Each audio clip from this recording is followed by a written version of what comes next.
ഇനി എനിക്ക് പറയാനുള്ളത് വിദ്യാർത്ഥികളോടാണ്. നിങ്ങളോട് പേരൻസ് ആവട്ടെ, അതുപോലെ തന്നെ നിങ്ങളെ ഫ്രണ്ട്സ് ആവട്ടെ, നിങ്ങളെ കസിൻസ് ആവട്ടെ, അതുപോലെ തന്നെ നിങ്ങളെ കൂട്ടുകുടുംബത്തിൽ ആരോ ആവട്ടെ, അയൽവാസികളാവട്ടെ, ഇനിയിപ്പോൾ ആരായാലും ശരി, നിങ്ങളോട് മാർക്കിനെ കുറിച്ച് പറഞ്ഞ് എന്തെങ്കിലും കളിയൊക്കെ, എന്തെങ്കിലും എത്ര ഉണ്ട് ഇപ്പോൾ മാർക്ക്, എങ്ങനെ ഉണ്ട് എന്നൊക്കെ ചോദിച്ച് പരിഹസിക്കുന്നവരോട് നിങ്ങൾ പറയേണ്ടത് നിങ്ങൾ വിചാരിക്കേണ്ടത് പറയല്ല, നിങ്ങൾ വിചാരിക്കേണ്ടത് ഇത്രയും പ്രയാസമുള്ള സിലബസ് ആയിരുന്നു ഈ പ്രാവശ്യം. അത്രയും പ്രയാസമുള്ള സിലബസിൽ എനിക്ക് ഇത്രയെങ്കിലും കിട്ടിയത് എനിക്ക് വലിയതായിട്ട് തന്നെയാണ് തോന്നുന്നത്. കാരണം അധ്യാപകർക്ക് പോലും പഠിപ്പിക്കാൻ പ്രയാസമുള്ള, വളരെ പ്രയാസപ്പെട്ടാണ് ഈ പ്രാവശ്യമൊക്കെ അധ്യാപകർ പോലും കുട്ടികളെ ഈ സിലബസ് പഠിപ്പിച്ചെടുക്കാൻ ബുദ്ധിമുട്ടിയത്. ഇതിൻ്റെ ഒരു ക്വസ്റ്റ്യൻ പോലും പഴയത് നിങ്ങൾക്ക് പറഞ്ഞു തരാൻ പോലും ഇല്ലാത്ത ഒരു പരീക്ഷ ആയിരുന്നു ഇത്. ഈ പരീക്ഷ ശരിക്കും ഒരു പരീക്ഷണം തന്നെയായിരുന്നു.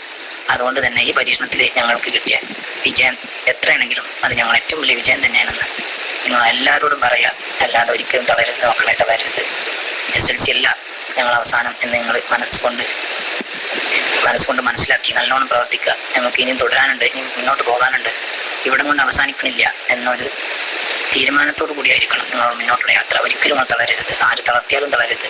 വേദനകളോ വിഷമങ്ങളോ ഒന്നും ഉണ്ടാവരുത്. അതിൻ്റെ പേരിൽ നിങ്ങൾ ആരും ഒന്നും പറയാനോ പ്രവർത്തിക്കാനോ ഒന്നും പോകരുത്. മുന്നോട്ട് പോകുക, നല്ല കുട്ടികളായി മുന്നോട്ട് പോകുക. ഇനിയുള്ള വിഷയങ്ങളും മറ്റു കാര്യങ്ങളും പഠിക്കാനും, പുതിയ പുതിയ സ്കൂളുകൾ തിരയാനും, പുതിയ സ്കൂളിൽ പോയി പുതിയ കുട്ടികളായി, പുതിയ അധ്യാപകരും പുതിയ ഫ്രണ്ട്സൊക്കെ ആയിട്ട് നല്ല ജോലിയായിട്ട് മുന്നോട്ട് പോകാൻ ശ്രമിക്കുക.